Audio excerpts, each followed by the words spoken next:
High বন্ধুরা, কেমন আছো সবাই? কাল আমি একটু নার্ভাস ছিলাম, তো আমি প্রচণ্ড ঘেমে যাচ্ছিলাম। আমি ভালো আছি, আশা করি তোমরা সকলেই ভালো আছো। কথা বলবো লাইফ অফ এডুকেশন নিয়ে। আগে বিষয়টা জানো, লাইফ অফ এডুকেশন কী? লাইফ অফ এডুকেশন হচ্ছে জীবনের শিক্ষণীয় বিষয় নিয়ে একটি বই, যেটা আমার লেখা।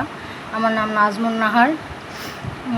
তো এখানে আছে জীবনের ডায়েরি, শিক্ষাবিজ্ঞান, চিকিৎসা বিজ্ঞান, মনোবিজ্ঞান, সাফল্যের চাবিকাঠি, জীবনের সমাধান, চিরন্তন বাস্তবতার বিষয়ে পরে আসছি।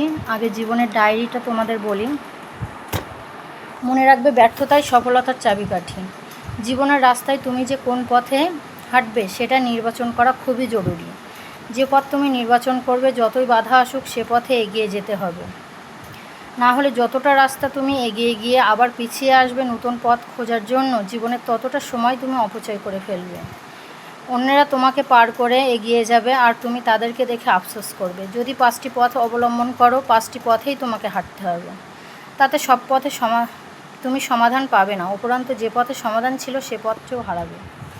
যদি তোমার নির্বাচন করা পথটি পুরোটা হাঁটার পরও কিছু না পাও, তাহলে জানবে এখান থেকে তোমার কোনো প্রাপ্তি ছিল না। কিন্তু তুমি যে হেঁটেছো সেটাও কিছু ভুল নয়, তুমি হাঁটতে শিখেছো।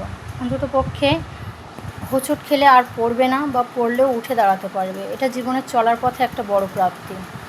তারপর তুমি নতুন করে হাঁটো, দেখবে হাঁটতে তোমার ভালো লাগবে এবং মনে হবে জীবনের শেষ বলে কিছু হয় না, জীবনটা নতুন করে শুরু হয়েছে।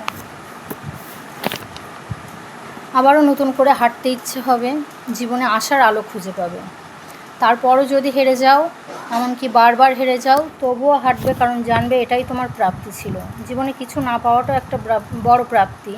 অন্ততপক্ষে তুমি বসে থাকোনি, চেষ্টা করেছো। এভাবে তোমার জীবনের অনেকটা সময় অতিবাহিত হয়েছে, যেটা কবে পার করলে তুমি বুঝতেও পারোনি। বুঝতে পারলে হয়তো সেটা পার করাও তোমার কাছে অনেক কঠিন ছিল।